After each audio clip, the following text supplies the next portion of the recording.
నువ్వు తినవచ్చు, కానీ ఈ చెట్టు వేసాను, మంచి చెడ్డ తెలివినిచ్చే వృక్ష ఫలాన్ని తిని దినమున చనిపోతావనని ఆదాముతో చెబుతాడు దేవుడు.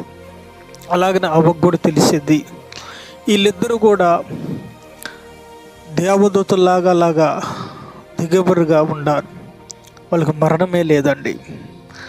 అయితే ఆ పండు తినవద్దు అంటే అదే పండు తింటారు వాళ్ళు. అవ్వ కోసుకొచ్చింది, సాతాను మాటలిని, సర్పం మాటలిని, మళ్ళీ అవ్వ ఆదాము ఇద్దరు తింటారు. దేవుడు తినవద్దంటే అదే పండు తిన్నారు.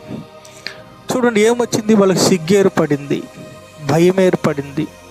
చూడండి వాళ్ళు మంచి చేస్తున్నారు, చెడు చేసే ఆలోచన కూడా కలిగింది. ఈ లోకంలో మన జీవితంలో కూడా చాలామంది ఇది తినవద్దు అంటే దాన్ని తింటారు. ఇప్పుడు సిగరెట్ పెట్టి మీరు తాగవద్దు అంటే దాన్నే తాగుతారు. అంటే మందు బాటిల్ మీద ఇది తాగితే హానికరం అంటే దాన్నే తాగుతున్నారు. చూడండి వీళ్ళు డ్రగ్స్కి బానిస అయిపోయి తాగటం, తినటం అలాగ చేస్తున్నారు. ఏమవుతున్నారండి, చివరికి కిడ్నీలో లివరో చెడిపోయి మరణానికి గురవుతున్నారు. వీళ్ళు కొన్ని సంవత్సరాలు బతకాల్సిన వీళ్ళే తల్లిదండ్రుల కంటే ముందే మరణిస్తున్నారు. దేనివల్ల అంటే మత్తు పదార్థం వల్ల. ఈ అవ్వాదం కూడా సేమ్ అలాగనే తినవద్దన్న పండు తిన్నారు, మరణించబడ్డారు.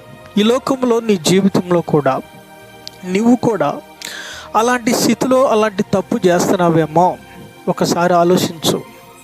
నువ్వు కూడా తాగుబోతుగుండవా, లేకపోతే తిరుగుబోతుగుండవా, లేకపోతే అబద్ధికుడిగా ఉండవా, దొంగగా ఉండవా, మోసగాడుగా ఉండవా?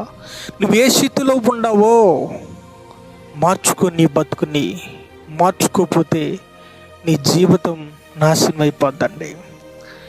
యేసు ప్రభు దగ్గరికి నువ్వు వస్తే నీ జీవితాన్ని మారుస్తాడు. ఎందుకంటే ఒక మనిషి ఒక చెడు అలవాటు నుండి మానుకోవాలంటే వాళ్ళ తరం కాదు, కానీ అది వాళ్ళు మానుకోవాలి అంటే వాళ్ళ తరం కాదు, కానీ దేవుడి దగ్గరికి వస్తే వాడు మార్చగలుగుతాడు. ఇప్పుడు కొంతమంది అంటాడు, దేవుడు ఏది దిగిరమ్మను నన్ను మార్చొచ్చు కదా అంటాడు. దేవుడు ఎవరిని బలంతో పెట్టడండి.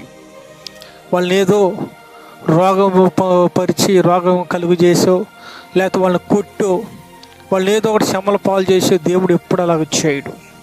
ఎందుకంటే మనిషే చాలా అన్నీ చూడండి వాళ్ళే